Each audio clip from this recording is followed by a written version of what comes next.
wewe ni mtu wa thamani sana kukua siku ya leo. Haleluya. Kuna watu wamelala mamalusi, hawajielewi wao ni kina nani, wanahudumiwa na watu wengine hawafahamu. Haleluya. Lakini wewe leo umefika mahali hapa ni kwa neema tu mpendwa. Haleluya. Mimi kwangu siichukulii siku ya kawaida kama unaichukulia ya kawaida, lakini mimi kwangu ni huruma za Bwana. Haleluya. Ya tukae chini. Nashukuru sana Bishop kwa neno la kutuongoza, limetupa ufunuo, hata mimi limenifunua mahali nilikuwa ambapo siwezi kufika. Nimeona kama Mungu amenipanua kwa ukubwa kwa habari ya kuwaelewa marafiki wa kweli. Haleluya. Ya na mimi nimeelewa kumbe ninawezekana nikawa na marafiki wengi, lakini hakuna hata mmoja aliye rafiki thabiti wa kweli. Haleluya. Lakini ametueleza habari ya marafiki. Ni heri ukose rafiki au uwe na rafiki mmoja utakayehakikisha mtafika naye mahali fulani kuliko nao uwe wengi, lakini ikifika wakati wa mahitaji au wa shida zako wanakukimbia. Haleluya. Amen. Kwa hiyo tujifunze, hilo ni somo. Haleluya. Amen. Ni somo kubwa na Mungu awabariki. Mimi ni mwimbaji na ni mtumishi Daudi Godfrey. Kanisa yetu iko hapa Dondola, si kanisa yetu, kanisa ya Mungu. Acha niseme kanisa la Mungu liko hapa Dondola phase 1. Hapo Amwari Sindani kidogo kama unaelekea Kolokosho, kanisa letu, kanisa la Kristo liko hapo, linaitwa Mount Sinai. Haleluya. Mara ya kwanza nilikuja hapa nikahubiri, mara ya pili nilikuja katika uchumba. Mahali hapa sijui wengi watanikumbuka. Ya nilikuja katika uchumba. Na leo nimepata neema ya kukutana na mtumishi mpakwa mafuta. Lakini mama nimekuwa nikimuona Kolokosho na nimekuwa nikimsalimia. Anaifanya kazi ya Mungu njema sana kuwakomboa watu kwenye ufalme wa giza na kuwaleta kwenye ufalme wa nuru. Haleluya. Nilitarajia mama mchungaji tungemuona, lakini kama hayuko tutaombea. Mpigie makofi huyu mama, anaifanya kazi mzuri sana. Haleluya. Wanawake kama hao wako wapi watakaosimama kwa ajili ya kumhubiri Kristo ili watu warejee, waache maovu, wakuje kwa Mungu? Haleluya. Wanawake kama kina Debora, hao ni wachache wanaojitoa. Kana kwamba Joshua na Musa wakichoka, wao wanasimama na Israeli inasonga mbele. Haleluya. Huyu mama ni mama wa thamani, ninampenda sana, abarikiwe. Neno lake limenitia moyo na limeninua, limenipeleka level na viwango vingine. Huyu mama abarikiwe. Mchungaji, ninakusii utakapokutana na mama, mwambie abarikiwe sana na tunamuombea sana. Maana amekuwa wa baraka Kolokosho. Kila tunapopita mama amejitoa asubuhi, ameacha blanketi ili mimi na wewe tu tukombolewe. Haleluya. Amen. Ya abarikiwe popote alipo. Nitaimba wimbo mmoja nimeutoa juzi na tumeingiza kwa YouTube audio. Haleluya. Video inakuja karibuni, lakini usikose kuingia kwa YouTube. Haleluya. Haleluya. Amen. Yeah. Sikiliza tu ujumbe jinsi shetani alivyo muongo na utajua shetani ni muongo.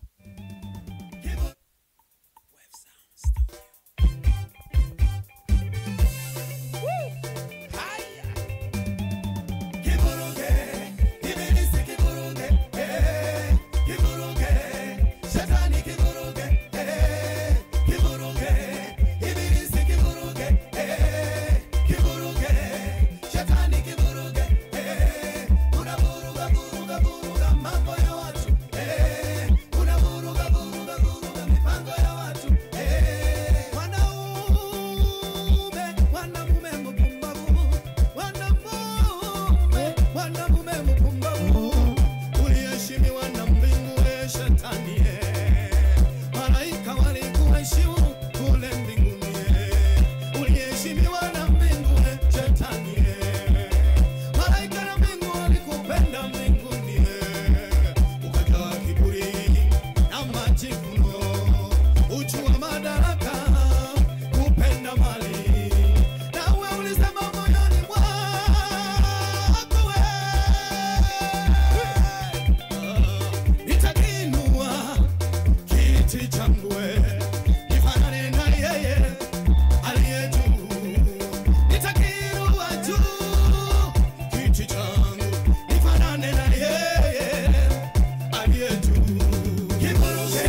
umewachanganya waimbaji, wengine ni walevi, umelivuruga kanisa, halielewani, umewachanganya wachungaji, wengine ni wazinzi, zote ni mbinu zako, mwanamume muongo, zote ni njia zako, mwanamume muongo. Umewakamata vijana kwa habari ya pombe, umewakamata vijana kwa habari ya pombe, umewakamata wa mama wanatoka kwa ndoa, umewakamata wa baba hawakai nyumbani. Ibilisi we, uharibu we, shetani we, mwanamume muongo, ibilisi we, mwanamume muongo we, ibilisi kikuruge, shetani kikuruge, shetani we, ibilisi kikuruge, shetani kikuruge,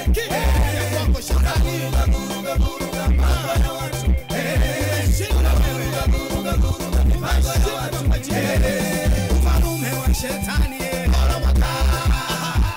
wenye wivu na waganga, wameana mapashugura we, wachawi na waganga, wakuu wa giza ufalume wa shetani we, wenye wivu na wachawi we.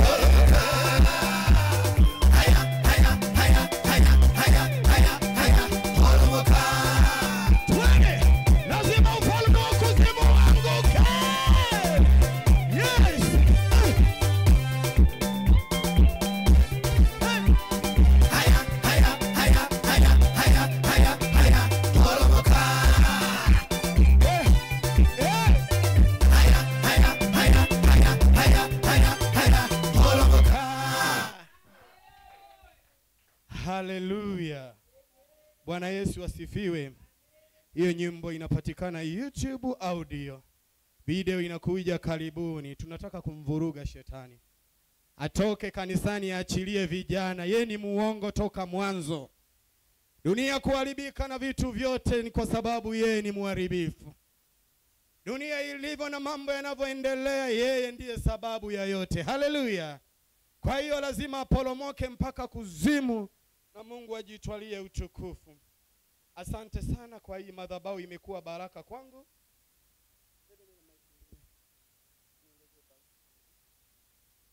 Imekuwa baraka kwangu. Mimi nafurahi kumuona baba hapa. Haleluya. Nilimuona siku ya uchumba, kukawa na mambo mingi, hatukuweza salimiana na wale wengine. Haleluya. Lakini leo namfurahia sana. Haleluya. Mko na baba mzuri na waonea wivu. Haleluya. Si wivu mbaya, wivu wa Mungu. Haleluya. Ya, ukishindwa kuinuka kwa hii madhabahu, labda uwe hautaki kuinuka. Haleluya. Ukitaka kusimama kwa madhabahu hii, labda uwe hautaki kusimama. Haleluya. Ukitaka kuhubiri kwa hii madhabahu, labda uwe hautaki kuhubiri. Haleluya. Ya, mko na mtumishi wa Mungu ambaye Musa Mungu amemchagua kwa ajili ya kuwafikisha panako Kanani, kwenye ule mji wa ahadi tuliokusudiwa na Bwana. Haleluya. Kwa hiyo mkimtii na mkimsikiliza kanisa, mtaenda mbali. Nimesikia kuna wainjilisti hapa. Haleluya. Nimeona kuna waimbaji wakubwa. Haleluya. Cha msingi ni wewe ujielewe ni nani, unataka kusimama wapi na unataka nini. Haleluya. Kwa umeruhusiwa kusikia, yani umeruhusiwa kusikia, lakini usitende. Haleluya. Kusikia sikia wanavyozungumza, lakini wewe simama na msimamo wako kama baba alivyosema. Shikilia kama mhubiri, unataka kufika mbali. Acha wanene maneno, simama kwa zamu yako, elewa neno moja, wewe utafika mbali. Haleluya.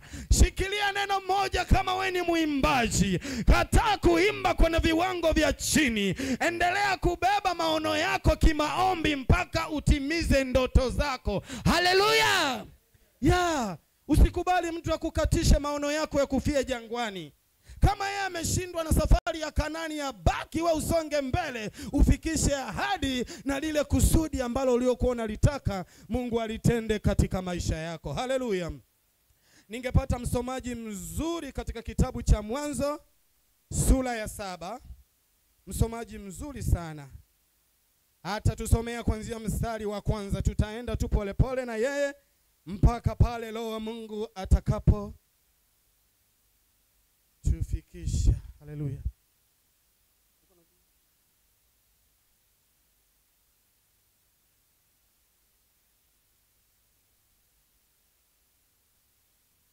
Haleluya. Yes, kitabu cha Mwanzo 7:1 mpaka 11, lakini tutaenda step kwa step. Twende kazi. Mwanzo mstari wa kwanza unasema, Bwana akamwambia Nuhu, ingia wewe jamaa yako yote katika safina, kwa maana nimekuona wewe umwenye haki mbele zangu katika kizazi hiki. Yes, Bwana akamwambia Nuhu. Haleluya. Tunalifahamu hili neno, hichi kitabu au historia habari ya gharika. Maandiko inatuambia katika kitabu cha Mwanzo, Bwana akamwambia Nuhu, ingia wewe na wana na wanyama katika safina. Msomaji Yes, nitakusumbua tu, tutaenda hivyo pole pole. Katika wanyama wote walio safi ujitwalie 7 mume na mke. Yes. Na katika wanyama wasio safi wawili mume na mke. Yes. Tena katika ndege wa angani 7 mume na mke. Yes. Ili kuhifadhi hai mbegu juu ya uso wa nchi yote. Bwana akamwambia waingize wanyama walio safi na ambao hawako safi. Haleluya. Amen. Aliwaambia ambao si safi waingize wawili na wale wengine wangapi?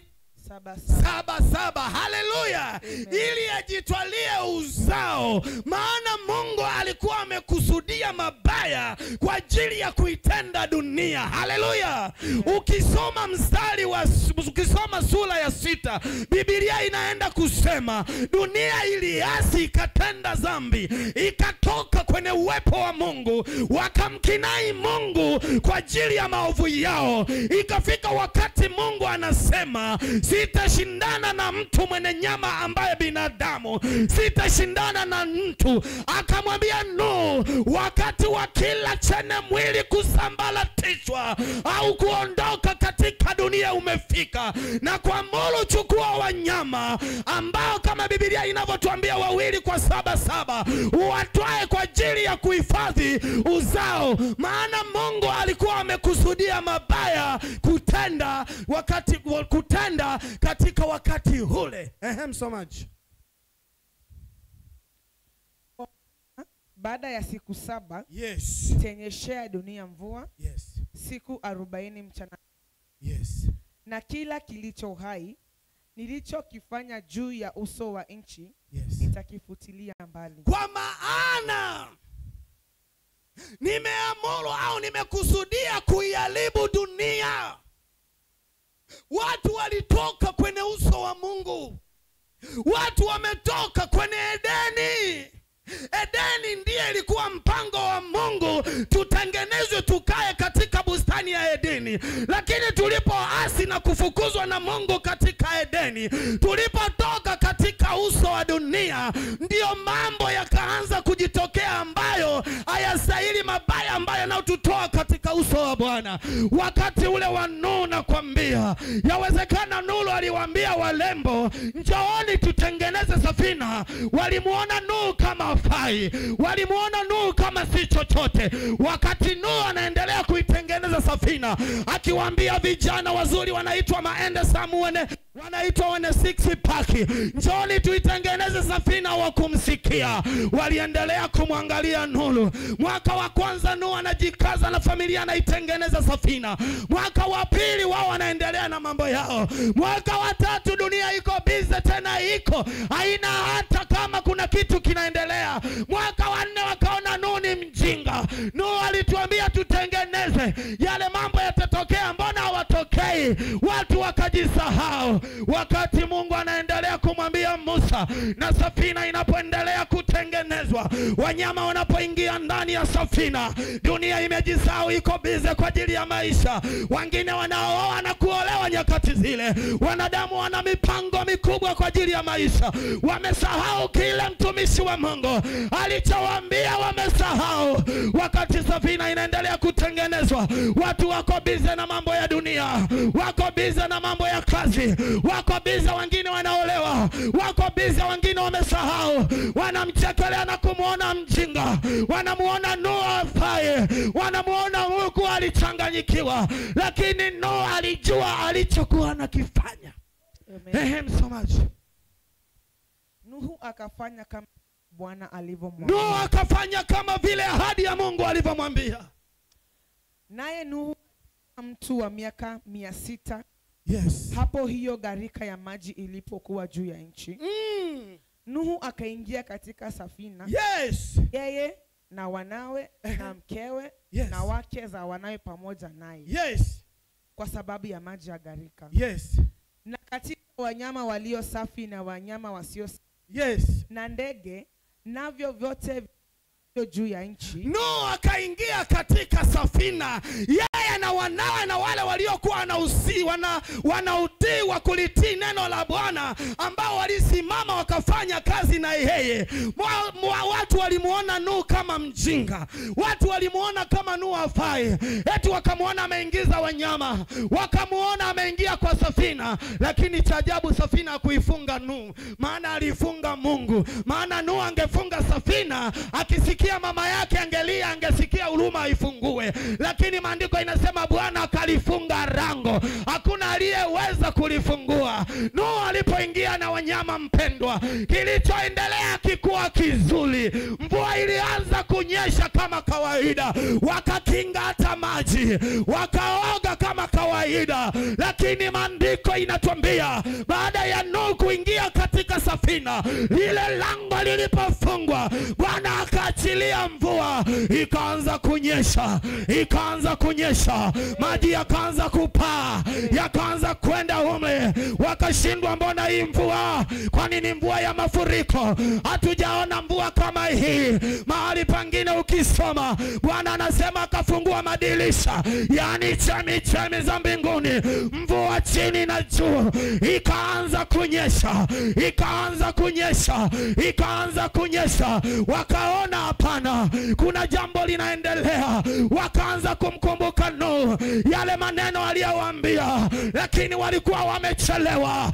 Wakaanza kumtafuta Mungu, wakaanza kumtafuta Nuhu, wakiendelea kumtafuta Mungu, kumbe walikuwa wamechelewa. Mvua ikaendelea kunyesha, mvua ikaendelea kunyesha. Ilifika wakati sasa wakaanza kupanda kwenye mapaa ya nyumba, mvua ikaendelea kunyesha. Ilifika wakati nyumba zimefunikwa, wakaanza kujirudia. Laiti tungemsikia Nuhu, laiti tungemsikia Nuhu, tungelisikiliza neno lake kama vile Bwana alivyotuambia tuitengeneze safina. Lao tusingekuwa hapa, lao tusingeona haya. Mvua ikaanza kunyesha, ikanyesha siku ya kwanza, ikanyesha siku ya pili. Wakaanza kugonga kwenye mlango. Mzazi wa Nuhu, mama yake akimwambia Nuhu, mimi ni mama yako, nifungulie. Nuhu naye anasema, ogelea, maana sijafunga mimi mlango. Wale rafiki wa Nuhu waliomjua, ndugu zake, wakaanza kugonga mlango kwenye safina, tufungulie. Nuhu akawaambia, ogeleeni tu, mimi sijafunga mlango. Kikawa kilio kikubwa, kikawa kilio kikubwa. Watu walilia sana, watu waliomboleza sana.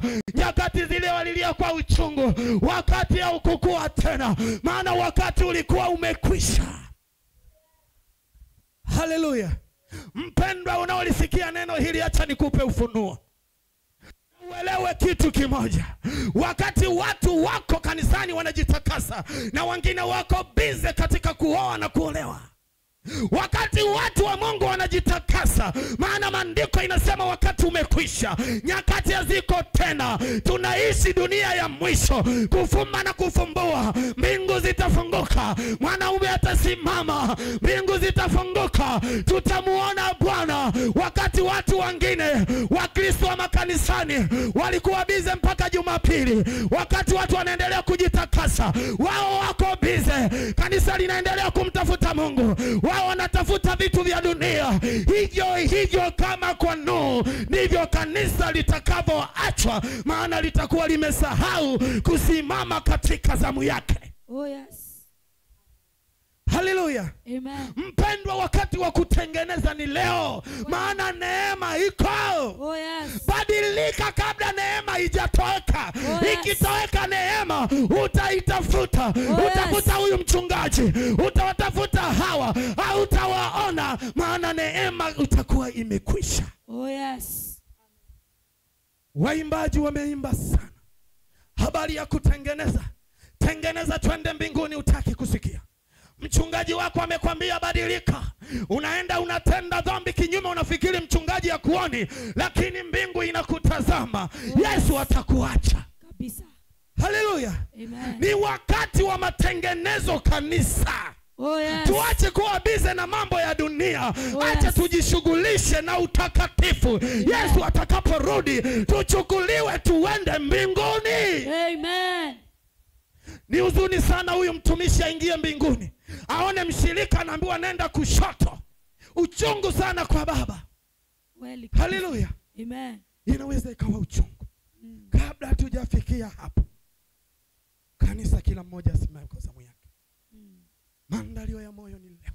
Oh yes. Ukitaka kutengeneza ni leo. Oh yes. Yawezekana safina ikawa kesho tukaondoka. Na Mungu akikukuta katika mabaya utakwenda wapi?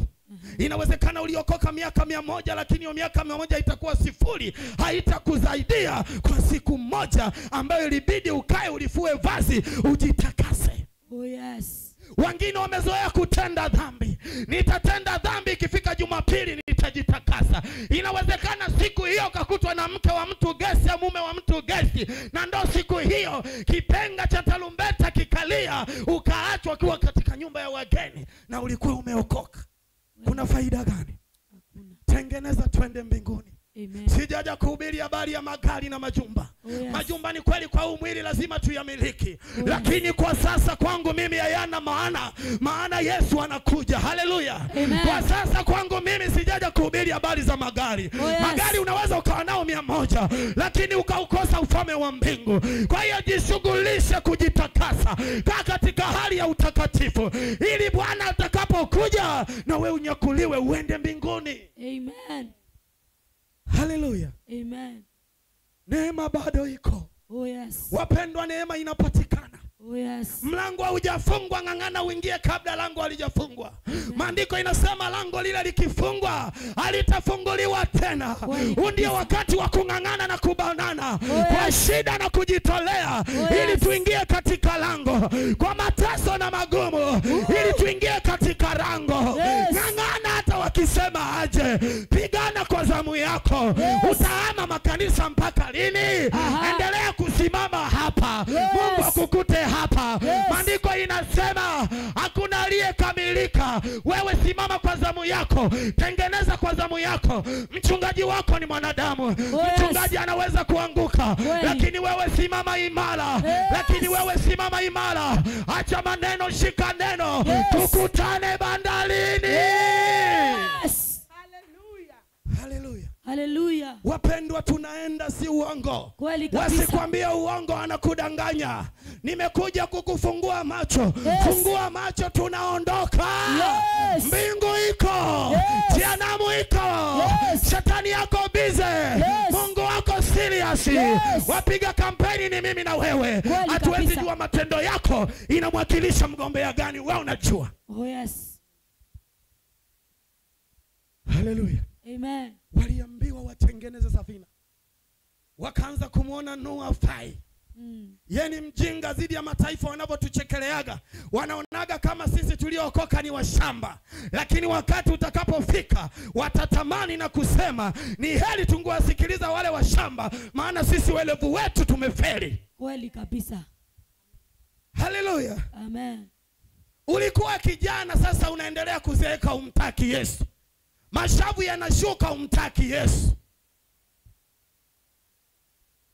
Najua una uhakika kifo na kaburi, kwa sababu kuna watu umewazika na watu umeshuhudia wakizika. Lakini acha nikupe uhakika. Mbingu iko. Mungu wako. Tusijitoe ufahamu. Kujifanya tusikii, kumbe tunasikia. Kujifanya tuelewi injili na hubiriwa, kumbe tunaelewa. Tuache kuignore. Watu wa nyakati zile wa Noa waliignore hivyo. Noa akiwaambia watengeneze safina, mwisho wakaanza kugonga kwenye mlango. No, tunakufa tufungulie, maana lango Bwana lilifunga lisifunguliwe. No, anawaambia ogeleeni tu, maana mimi sijafunga mlango, ni Mungu amefunga. Mama Noa anapiga kelele, mimi ni mama yako, nifungulie. Anamwambia mama, ulikataa kufuata vile Mungu na Bwana alivyoagiza, endelea kuogelea, sijafunga mimi mlango. Wapendwa, tubadilike. Neema ya kuokoka ni leo. Hakuna wokovu tena. Kama kuokoka ni lazima, kama kufa ni lazima, hata kuokoka ni lazima. Amen. Hallelujah. Amen. Tubadilike. Kweli. Kanisa tuna wakati. Mchungaji, magari ni kweli tutapata. Majumba tunayolilia tutapata.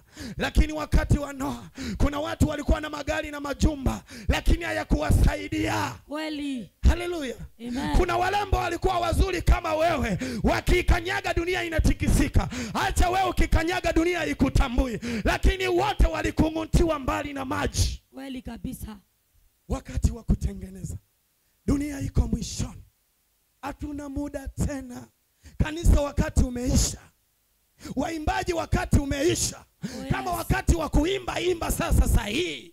Wahubiri, wakati umeisha. Tuache kuhubiri habari za mafanikio sana. Ni kweli mafanikio lazima, lakini tuwaelekeze watu, maana maisha ya mbinguni ni ya maana sana kuliko maisha ya dunia. Na mimi leo, siku ya leo, nimekuja kulia kwa ajili ya maisha yale ya baadaye. Silili maisha yanayoharibika, na lilia maisha ya uzima. Utakapotoka ulisi uzima pamoja na Kristo. Oh yes. Very powerful. Tunakimbizana na vitu vinavyoharibika, wapendwa. Tunang'ang'ania vitu vinavyo havidumu. Vya nini? Tengeneza uende mbinguni, wapendwa. Amen. Jehanamu iko. Shetani yako serious. Mbingu iko. Mungu ako serious. Hallelujah. Amen.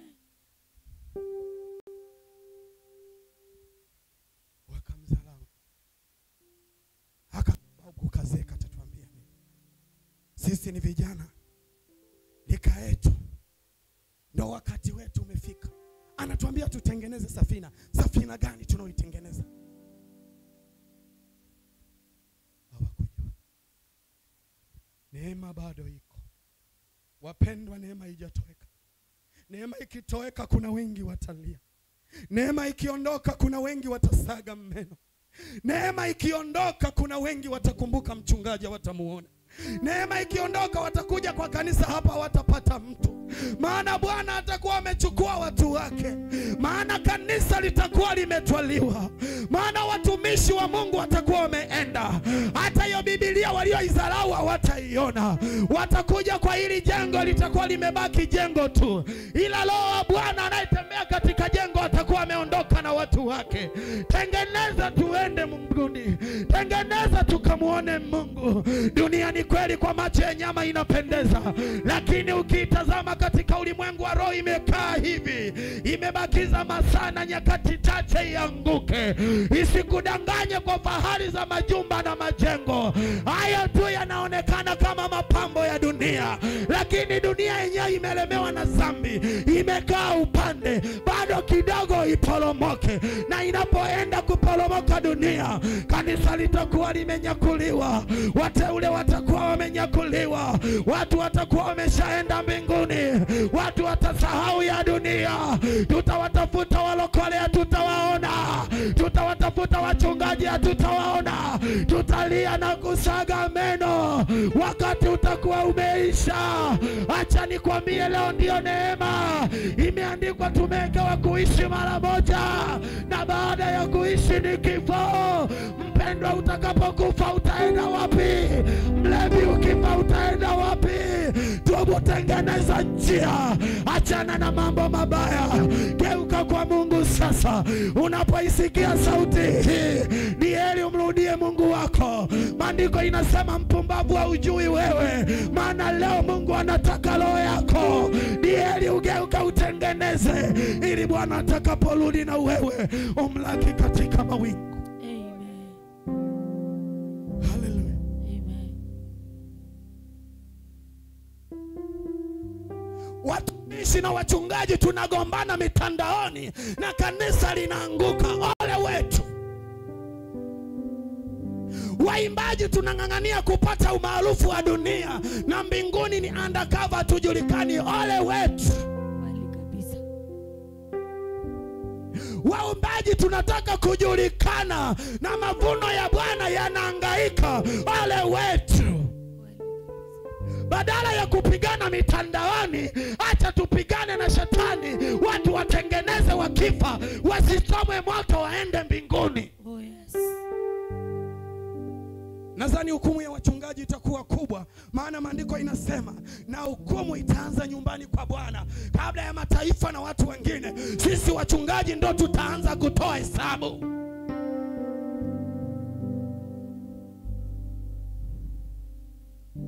Mafanikio yako sijakata. Magari ya kifahari unayoyataka utayapata. Hizo nyumba za kifahari, matofali utayapata. Hizo pesa ni karatasi zikichomwa zinachomeka, utazipata. Yafaa nini uwe tajiri duniani na ukose ufalme wa Mungu? Wapendwa, tujifunze kwa Lazaro na yule masikini. Inaweza ikatupa kumwelewa Mungu kana kwamba kumbe unaweza enjoy duniani lakini bado kule ukateseka. Na kumbe unaweza kuteseka katika mambo ya Mungu na ikafika wakati ukaenjoy. Hicho kitabu cha Lazaro na yule masikini waga kinanitia nguvu. Inafika wakati naogopa. Tajiri alienjoy na kutupa mabaki, lakini zamu yake ilipofika alilia na kusaga meno. Kabla wakati wa kusaga meno hujafika, tengeneza tuende mbinguni. Kale kazambi unakajua kadogo umekaficha, mwambie Mungu, kunaga na kazambi ka uzinzi, niondolee haka ndo kananishinda, nataka nikuone. Oh yes. Jesus. Mungu, nina kaulao ka uongo kugombanisha ndoa au kugombanisha wachungaji, aka katanifanya nisikuone. Napokuwa ni kazambi kadogo, nisaidie na tubu kaondoe nikuone. Oh yes. Utajificha mpaka lini? Mchungaji hakuoni, lakini Mungu anakuona. Oh yes. Ilifika wakati namwambia Mungu, kama kutakuwa kuna sababu ya kunibariki na zile baraka zije kunitoa katika uwepo wa Mungu, nimekataa. Heri nikae hivi na wakati utakapofika Bwana wangu nikuone. Sitaki magari yatakayokuwa kaburi langu na yanipeleke jehanamu. Heri akae nibaki kama nilivyo na nimuone Jehova. Oh yes. Hallelujah. Amen. Mpendwa, itakufani. Ni kweli umeokoka. Maandiko inasema ninakujua, ya kwamba una jina lakini limekufa.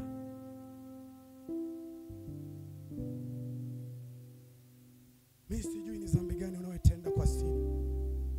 Wewe mwenyewe unajua. Bwana ako mahali hapa. Maandiko inasema atakayeionea injili aibu, na mimi nitamuonea haya kwa Baba yangu. Mwambie Mungu, unanifahamu mimi ni muongo, nataka uniondolee uongo nikuone. Mwambie Mungu, unanifahamu mimi ni mchoyo, ondoa huu uchoyo nikuone.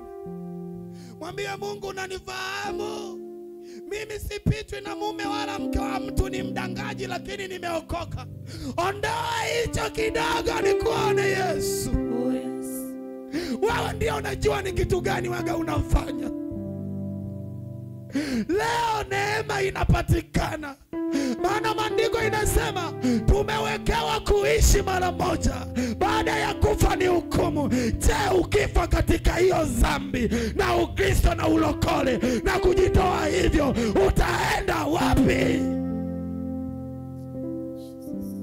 Nalionea huruma kanisa. Limeokoka lakini halijakombolewa. Tutamani Mungu atukomboe, atakaporudi tumuone Bwana. Tengeneza mpendwa. Majira yameisha, nyakati zinasema ziko. Wengine baada ya kumtafuta Mungu wameenda Uturuki kuchoma makalio yawe makubwa. Wakati wa kuchoma makalio yawe makubwa, shepu namba 8 itakusaidia nini na ndani zilo Yesu hayuko?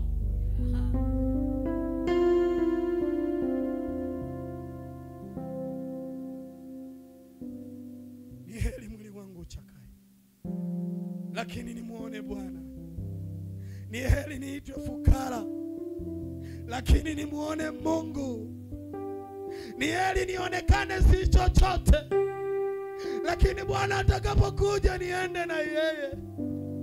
Inanifaa nini niweende samu dunia nzima, na wakati utakapofika Bwana anitupe kwenye moto? Ore kerebe kintaraba rekerebe hiko. Ore nderebe kenterebe kunterebe hiko. Inderebe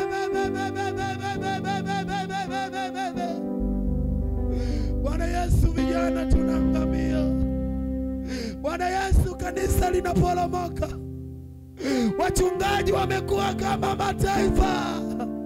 Kanisa limefanana na dunia. Waimbaji wamekuwa kama watu wa kawaida. Rekerebe hindaraba rekerebe. Kanisa limefanana na dunia. Watu wamefanana na dunia. Neema ya mara ya kwanza imetoka iko.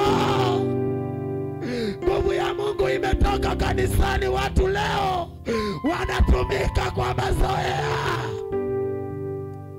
Iko wapi ile njia ya kwanza? Ulikuwa muombaji, ile neema imeenda wapi? Ile nguvu ya kwanza iko wapi? Mbona hata leo unamsengenya mchungaji? Mbona leo unampiga vita mke wa mchungaji? Mbona unasengenya ukiwa kwa madhabahu? Unadharau lipakani patakatifu. Mpendwa, hiyo nilo mwambie Mungu akuondole. Inaweza kukufanya usione mbingu. Inaweza kukufanya Yesu akaja yolo ukabaki. Kanisa, mabaki tuliobaki tutengeneze. Yesu kweli anarudi. Yesu kweli anakuja. Kanisa, Yesu anarudi. Wachungaji, Yesu anarudi. Waimbaji, ondokeni kwenye tamaa ya pesa. Kila mtu atalipwa kwa zamu yake. Yesu anarudi. Mimi nitasimama kwa zamu yangu. Baba yangu mchungaji atasimama kwa zamu yake. Hata wewe utasimama kwa zamu yake. Kila mtu atatoa hesabu ya matendo yake, na matendo yako ndo yatakupa haki, kama utaenda mbinguni ama utaenda motoni. Ile kilicho kibaki kiondoe. Yesu atakapokuja ukarelax.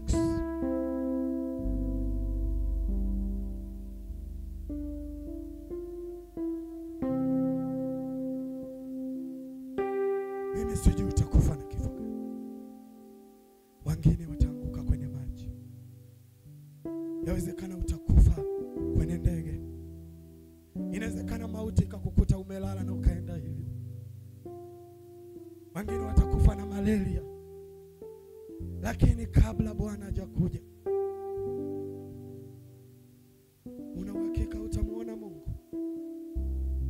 Wenda unajijua. Baada ya kufa ni hukumu. Mtu hawezi kusamehewa anapokuwa amekufa. Anasamehewa tu akiwa hai atakapojimimina mbele za Bwana. Anasamehewa tu akiwa hai. Hata tukikupamba na mafuta mazuri, tukakuita kwa umekufa na mafuta majina mazuri, eti tukuombea, kuna sala za marehemu wanaenda mbinguni. Wewe kama hujatengeneza utaenda kunakofaa. Na wewe kama ulikufa umejiandaa utaenda mahali kanakofaa. Kwa hiyo mtu asikudanganye sala ya marehemu, hakuna sala ya marehemu. Hiyo ni kelele. Mtu anapoondoka na mwili unapobaki imekwisha na imeisha hiyo. Neema bado iko mama. Kijana badilika, neema bado iko. Unaposikia sauti hii, neema bado iko. Mungu bado kwa huruma zake chache anawaita wengi na kuwavuta watubu kabla wakati wa maombolezo hujafika, kabla wakilio haujafika, kabla wakulia na kusaga meno hujafika. Watu wa kipindi kizazi cha Nuhu wakalia. Wengine wangesema nafuu tungemsikia Nuhu, tungeungama tuitengeneze safina, lakini muda ulikuwa umekwisha. Wengine wakalia nafuu tungejiunga na Nuhu. Wajiunge na Nuhu na wakati umekwisha. Wameanza kurealize mambo yamebadilika. Kabla mambo haijabadilika, tengeneza. Neema leo inakuhubiri tengeneza. Manabii wanatabiri tengeneza. Wainjilisti wanahubiri neno tengeneza. Wachungaji wanaomba tengeneza. Kanisa linaomba tengeneza. Watu wa Mungu tengeneza. Tuende.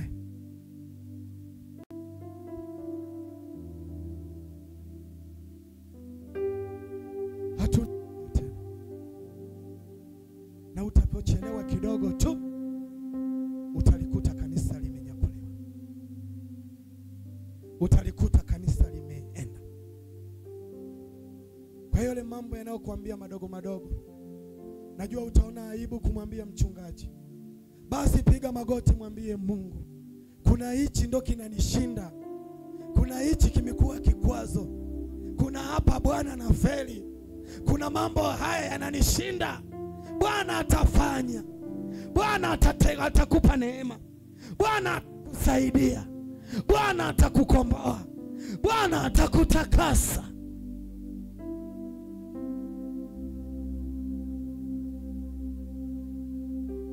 Haleluya. Nakukumbusha, sijui mimi au wewe atakayeanza kuondoka. Chochote mtu anachopanda ndicho atakachovuna. Tukumbuke Mungu apewi rushwa. Labda ungekuwa na pesa mingi za kumuomba Mungu, kumuonga Mungu, lakini Mungu apokei rushwa. Inapoisha hapa, watu watakuzika, waseme ulikuwa mzuri, ulikuwa mlembo, lakini wewe unajua uliko. Kama mahali panafaa, kama mahali hapafai. Kabla watu hawajakusifia, anza kutengeneza. Kabla watu hawajakusahau, anza kubadilika. Kabla watu hawajakuzika, anza kutengeneza. Maana upendo wa sisi au upendo wa watu tutakuweka kwa kaburi. Tukishakufukia tunaondoka, lakini ukiwa na Yesu, hata kama kwa kaburi utabaki na Yesu. Huyo aliyekudanganya anakupenda, hatakuacha peke yako. Hao waliokusema wanakujali watakuacha peke yako. Watoto wako waliokupenda watakuacha peke yako. Utabaki wewe na kaburi. Kule ndani sijui kuna kitu gani kinaendelea, lakini ukiwa umetengeneza, wanadamu wakikuacha, Yesu atakupokea. Karibu mwanangu, umeshinda. Tukuwa taji la uzima, va uzima wa milele. Ingia lahani mwangu. Wanadamu siku zote wanasahau, lakini Mungu hatakusahau.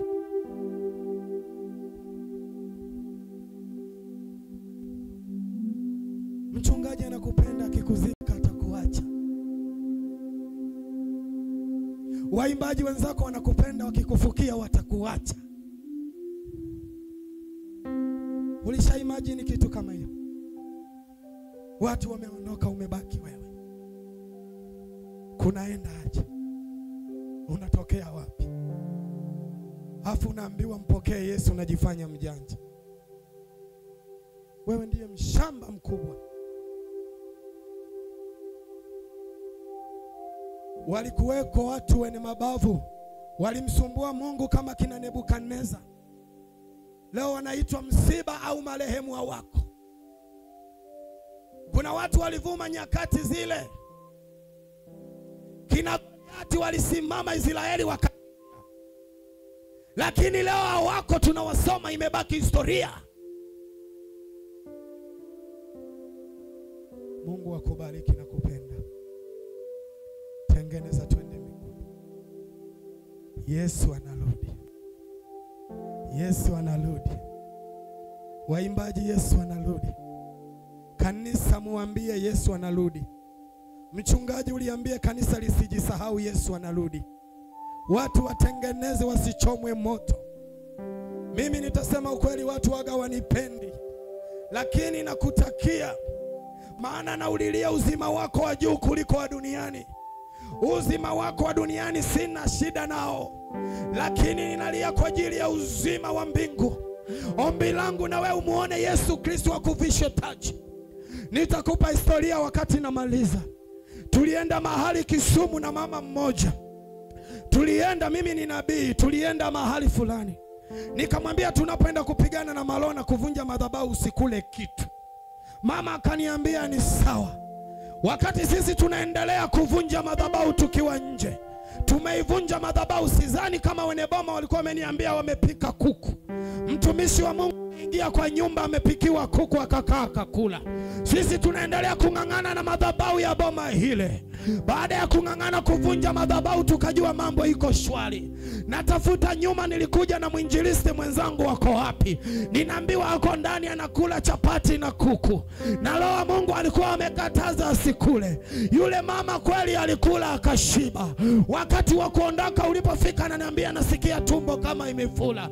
Nikamrudia nikamwambia ni Bwana alisema usikule, umekula. Sasa zile madhabahu na maloza hapa zilitafuta mahali za kupitia, zikakosa njia, zimepita kwa tumbo lako. Yule mama tumefika Kisumu, miguu imefula mikubwa sana. Tunashuka Nairobi, namuuliza ni nini? Aongee. Inabidi kupigia ndugu zake kuambia hivi na hivi na hivi na hivi. Tukaitana wachungaji kadhaa tukajaribu kuomba, lakini ilishindikana.